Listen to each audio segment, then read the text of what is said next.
நமஸ்காரம்.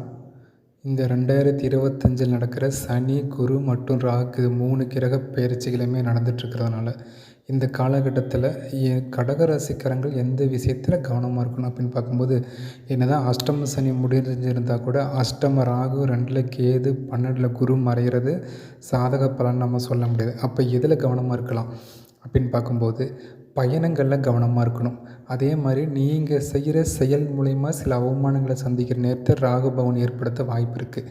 அப்போது செயல்களை கரெக்டாக முடிவு பண்ணி நம்மளுக்கு அவமானம் இந்த செயல் செய்தால் நமக்கு அவமானம் வருமானு பார்த்துட்டு அந்த செயலை செய்யுங்க, அது நல்லது.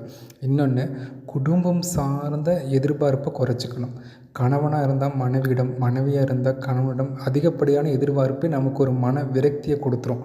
அது தாய் தந்தையாக இருக்கலாம், குழந்தையாக இருக்கலாம், மகன் தந்தை உறவாக இருக்கலாம். எந்த உறவும் குடும்பம் சார்ந்த எந்த உறவு இருந்தாலும் ஆப்போசிட் அந்த உறவு முறை மேலே நீங்கள் எதிர்பார்ப்பு வைக்கிறீங்க பார்த்தீங்களா, அந்த எதிர்பார்ப்பை குறைச்சிக்கங்க.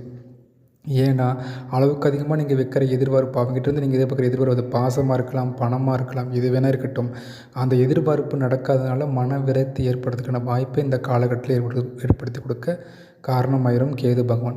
அப்போ நீங்களே எதிர்பார்ப்பை குறைச்சிட்டிங்கன்னா அதன் மூலம் உங்களுக்கு எந்த ஒரு மன வருத்தமும் உங்களுக்கு வரப்போகிறதில்ல.